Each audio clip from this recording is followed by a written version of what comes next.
Olá, meus irmãos, que a paz do Senhor esteja com vocês. Esta é a nossa 7ª aula, Dízimos, as riquezas de Deus. E hoje nós vamos ver dízimos sobre todos os frutos.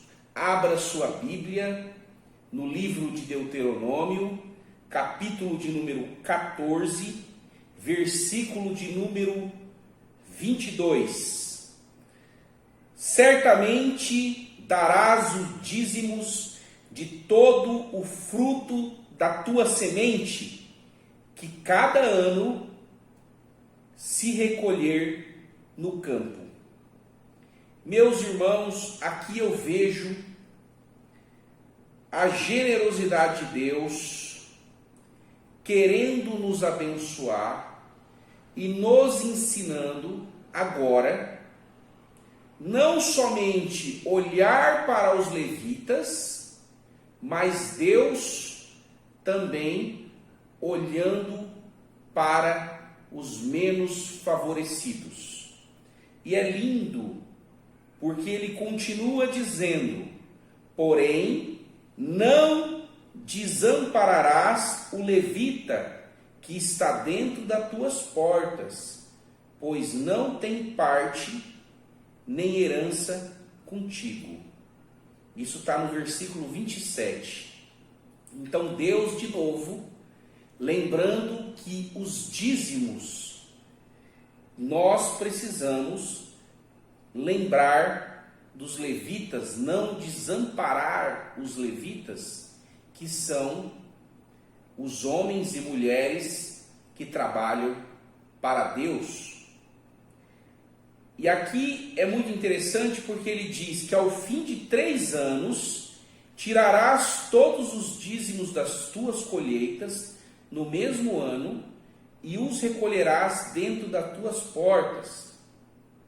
Então virá o levita, pois nem parte nem herança tem contigo, e o estrangeiro e o órfão e a viúva que estão dentro das suas portas, e comerão e fartar-se-ão, para que o Senhor teu Deus, olha que interessante, para que o Senhor teu Deus te abençoe em todas as obras que as tuas mãos fizerem. Meus irmãos, aqui eu vejo a bondade de Deus querendo abençoar a nossa vida profissional. Não importa se você é um agricultor, não importa se você é um programador, não importa se você é um vendedor, se você é uma costureira, uma zeladora, uma empresária. Deus está dizendo: para que o Senhor teu Deus te abençoe em todas as obras que as tuas mãos fizerem. Deus está falando que os dízimos para o serviço do Senhor, mas Ele está aqui fazendo uma promessa de abençoar tudo que as nossas mãos fizerem. Que maravilha! Amados irmãos, aqui a gente vê o cuidado de Deus com os menos favorecidos. Naquela época as viúvas não podiam trabalhar, porque não havia o trabalho para viúvas. Como ficavam os órfãos? Como ficavam aqueles menos favorecidos? Então eu quero entrar aqui naquilo que é dízimo, naquilo que é oferta e naquilo que é caridade. Hoje eu quero falar sobre dízimos e caridade. Muito bem. A caridade que nós venhamos a fazer não nos isenta de dizimar na igreja. O exemplo disso é que Deus pedia para que primeiro fosse levado os dízimos à casa do Senhor. Portanto, meus irmãos, nós somos livres para fazer a caridade aonde a gente quiser, mas isso não destitui aquilo que Deus falou nas suas Escrituras. Você pode fazer caridade aonde o seu coração mandar, só que isso não nos isenta de dizimar na casa do Senhor. Pedro, o que você está dizendo? Sim, perceba, eu quero dar um salto agora, e lá para o Novo Testamento, e aqui a gente vai perceber que o dízimo vai ganhar uma nova amplitude. Os apóstolos, os discípulos, eles não vão agora somente falar de 10%. E eles não vão fazer os dízimos pensando em fazer isso como caridade fora da igreja. Então, nós não podemos incitar os nossos irmãos a ajudar os pobres sem que antes ele se torne dizimista, sem que antes ele entenda a vontade de Deus, porque é papel da igreja também ajudar os menos favorecidos. Mas como que a igreja vai ajudar os menos favorecidos se você não é um fiel dizimista? Como que a casa do Senhor vai conseguir manter todas as suas contas, todos os seus compromissos e ainda fazer a vontade de Deus no que diz respeito a ajudar os menos favorecidos, se os fiéis de sua casa não agem como fiéis porque não respeitam a palavra de Deus? E olha que bonito que está escrito em Atos, capítulo de número 4, versículo de número 33. Olha a expansão. Então, alguns querem destituir o dízimo como não sendo a vontade de Deus. Mas aqui, na própria Bíblia, a gente vai ver que os apóstolos vão além daquilo que era o proposto, o dízimo, a 10ª parte. Olha que maravilha. Atos, capítulo de número 4, versículo de número 33. E os apóstolos davam com grande poder testemunho da ressurreição do Senhor Jesus, e em todos eles haviam abundante graça. Não havia, pois, entre eles necessitado algum, porque todos os que possuíam propriedades ou casas, vendendo-as, traziam o preço do que fora vendido e o depositavam aos pés dos apóstolos. Eles vendiam suas propriedades, suas casas, e saíam fazendo caridade por conta própria? Não. Eles colocavam aonde? Aos pés, depositavam aos pés dos apóstolos. Os apóstolos representam a igreja primitiva.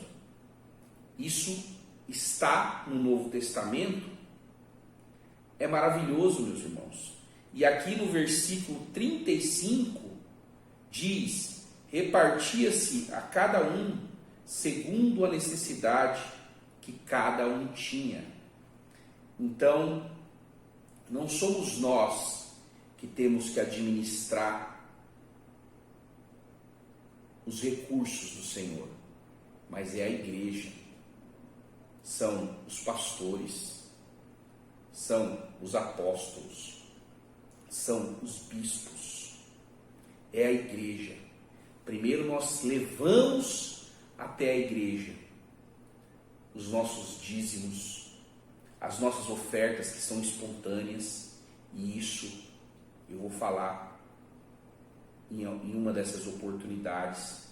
Mas ponto número 3, a caridade era a própria igreja que fazia, porque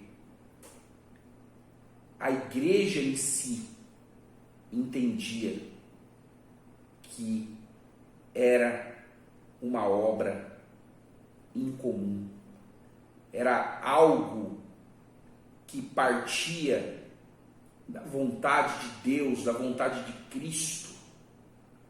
E aí você pode dizer: Pedro, mas eu não posso fazer caridade? Pode, só que isso não destitui as nossas responsabilidades e a ordenança e os princípios que Deus estabeleceu na sua palavra. Tanto é que algumas pessoas vão dizer: nós precisamos ajudar os pobres, não é dizimar, não é fazer oferta na igreja, é lá fora que nós precisamos fazer. Isso não é verdade, porque aqui no Novo Testamento nós estamos vendo o quê? Nós estamos vendo os discípulos, aqueles que participavam da igreja, trazendo o dinheiro integral das suas propriedades. Isso é lindo, porque aqui a gente vê o tamanho da doação.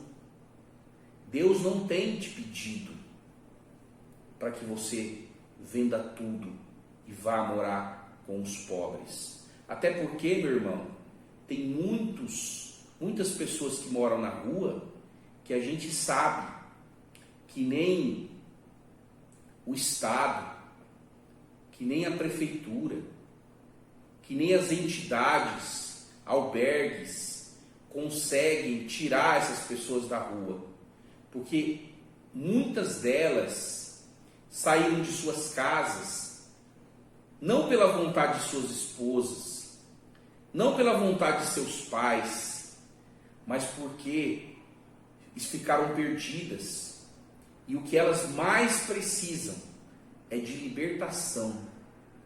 Porque você pode dizer: mas eu gostaria, de ajudar. Você pode até ajudar, mas o nosso papel não é dar o peixe. O nosso papel é ensinar a pescar. Pedro, o que você está dizendo? Meus amados irmãos, a palavra de Deus, ela é maravilhosa, ela é perfeita. Você está dizendo que a gente precisa ensinar essas pessoas que moram na rua a pescar? Sim, sim. Olha o que Paulo vai falar na segunda carta a Tessalonicenses. Presta atenção. Você que diz que é importante fazer a caridade, sim, é importante.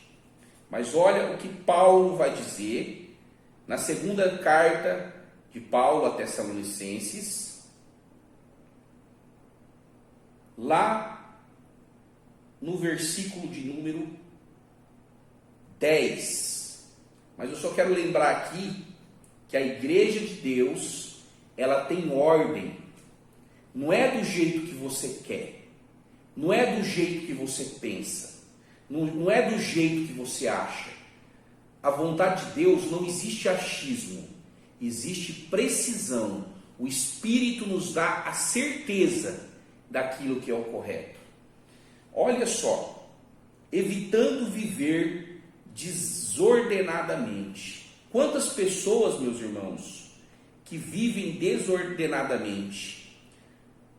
Mando-vos, porém, lá no versículo de número 6, mando-vos, porém, irmãos, em nome de nosso Senhor Jesus Cristo, que vos aparteis de todo irmão que anda desordenadamente e não segundo a tradição de que nós recebemos.